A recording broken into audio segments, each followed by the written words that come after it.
Bəziləri güman edirlər ki, ailə maneədir. Ailə maneə deyil. Əksinə, insanın mənəvi təkamülü budur ki, ilahi göstərişlərə əməl etməklə, yəni insan mənəvi aləmdə seyr edir, qürb tapır Allaha. Maddi aləmdən, zülmət aləmdən uzaqlaşır. Bu göstərişlərin biri də həmin izdivacdır. Nə qədər göstərişlər var, hədislər var izdivac eləmək barəsində ki, ailə müqəddəsdir. Ailə və toplum şəklində Allaha doğru səfər etmək, daha hədisdə var ki, evli adamın ibadəti 70 bərabər subay adamın ibadətindən üstündür. 70 qat ondan üstündür, 70 bərabəridir. Həzrət Peyğəmbərimiz buyurur ki, hər kim izdivac eləsə, artıq o mən təzəvvəcə fəqət əhrəzən nisbət dinik. Artıq dininin yarısını qoruyubdur. Qalan yarısını da yerə təqva ilə qorusun. Biz baxmalıyıq şəriətə. Diqqət edirsiniz, bəzi insanlar mənəvi yolda görsən çaşqınlığa varlar. Elə bilər ki, xəlvət oldu, nə qədər məsələn izdivac eləmədi, xəlvətdə oldu, ibadət elədi, bir o qədər Allaha yaxınlaşır. Yox, şeytanın da əsas Allahla aralarında olan o problemlərdən biri də bu idi ki, şeytan heç vaxt demədi ki, mən Allaha ibadət eləmirəm. Şeytan heç vaxt etiraz eləmədi Allaha ibadətə, Allaha səcdəyə. Amma gəldi o vilayət məsələsində görsən ki, onu qəbul eləmədi. Şeytan istəyirdi bütün bəşəriyyəti ilə Allaha çatırsın. Şeytan buna heç bir amma deyirdi mən olum da. Diqqət edirsiniz, mən olum. Allah Teala gəlir, bu bir dənə kulli bir qanundur ki, bu ailə məsələsində də, izdivac məsələsində də bunu mərifət əhli bunu tətbiq eləyirlər. Allah Teala buyurur ki, yox, sən o cür elə bilirsən tək rahatsan, yox, gərək izdivac eləyəsən, özünü o çətinliyə atasan. Allahın intizarı budur ki, bəşərdən gərək izdivac eləyəsən.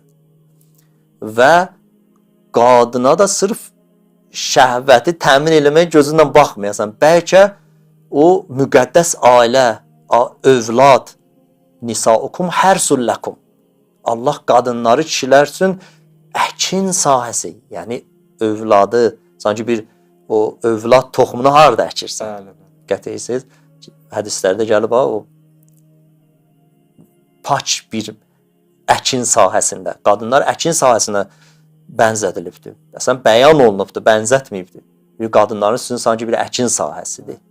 Yəni, sırf qərb mədəniyyəti kimi sırf şəhvət üçün deyil. Sırf şəhvət üçün deyil. Bəlkə ali bir hədəf var.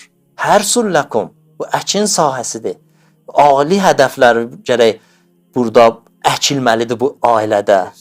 Bunun bəhrəsi, bu şəcərəyi tuba, şəcərəyi təyyibəyə, pak ağaca çönməlidir ailə. Pak meyvələr verməlidir cəmiyyətə, bəşəriyyətə. Bəli, o cür.